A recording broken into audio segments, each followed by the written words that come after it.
Maintenant, on retourne sur notre script array. Et dans la méthode start, d'ailleurs on peut supprimer la méthode update, peu importe. On se place dans la méthode start et on va créer une boucle for. Alors, pour créer une boucle for, on va taper le mot-clé for, F-O-R, et on appuie 2 fois sur la touche tabulation. Ça nous crée cette structure de code. Donc en commentaire, je vais vous expliquer cette ligne. En gros, for veut dire tant que. Ensuite, on crée une variable int une variable i de type int qui contient le chiffre 0. Ensuite, on dit que i, tant que i est inférieur à la longueur d'un tableau ou d'un certain chiffre, donc tant que i est inférieur à un nombre, alors on incrémente i. Là, je vais vous le mettre en majuscule aussi. Tant que i est inférieur à un nombre, donc le nombre ici, c'est ce que vous avez là en rouge, sur les lignes en rouge. Parce que là, on nous demande un chiffre de type int. Donc, soit on indique en dur, par exemple, un chiffre au hasard. Donc là, je vais mettre 8. On peut mettre 15, peu importe, c'est pas grave. Soit on utilise notre tableau. On peut, par exemple, utiliser notre tableau de cette manière. Donc je vais taper ma variable de type GameObjet ici. C'est toujours indiqué en rouge. Donc point pour accéder à toutes les propriétés de mon tableau array. Et là, on va utiliser la propriété length, qui était écrit en rouge précédemment. En réalité, ici, le mot-clé length nous permet de récupérer la longueur du tableau. Par exemple, ici, si je mets un debug.log de myArray.length, je sauvegarde mon script et je retourne sur Unity.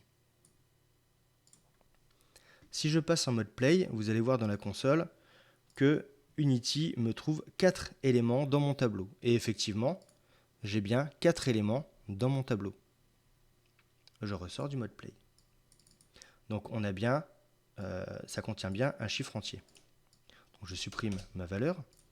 En réalité, ici, la boucle for, elle veut dire que tant que i est inférieur à la longueur du tableau ou d'un chiffre, on va incrémenter i. Donc on va faire cette ligne de code. Et ensuite, on fait i++.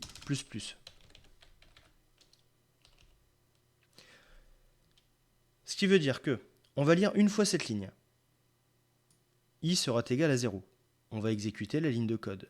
Et on va passer i à 1. Ensuite, on va relire cette ligne de code. I sera égal à 1. On va exécuter la ligne de code qui se trouve ici. Et ensuite, on va incrémenter i. Au deuxième passage, i sera égal à 2, etc., etc. Par exemple, on peut indiquer ici un debug.log de i. Et on sauvegarde. Je vais retourner sur mon script initiation qui est ici et je vais enlever les debug logs histoire de ne pas être embêté.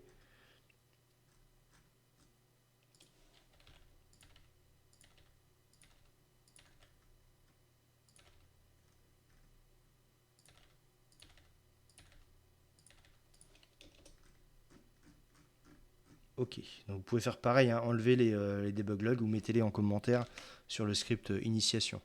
Ça vous permettra d'avoir une meilleure visibilité ici dans la console. Donc là, je passe en mode play. Et voilà, donc on a passé 4 fois sur notre tableau. Donc i est égal à 0 au premier passage, ensuite i est égal à 1, ensuite il est égal à 2, ensuite il est égal à 3. Donc on ressort du mode play et cette fois-ci on va faire quelque chose.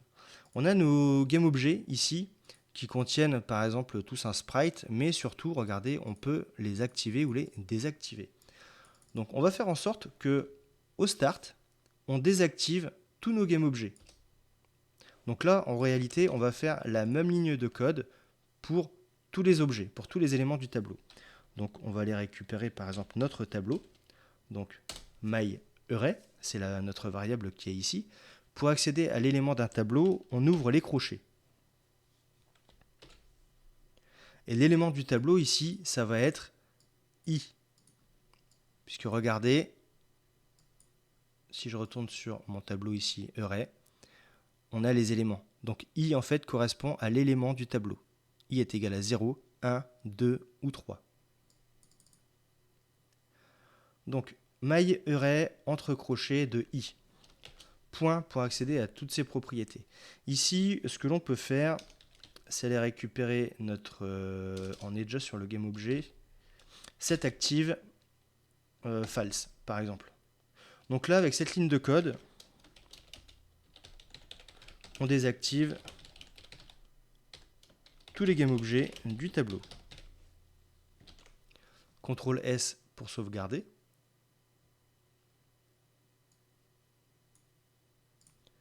Et on repasse en mode play pour tester. Et voilà, tous les éléments de notre tableau sont désactivés. On a exécuté la même ligne de code pour tous les éléments. Donc ça, c'est un exemple d'utilisation, mais vous verrez que dans le projet sur le tramway, on va utiliser les tableaux pour placer notre train directement sur la spline.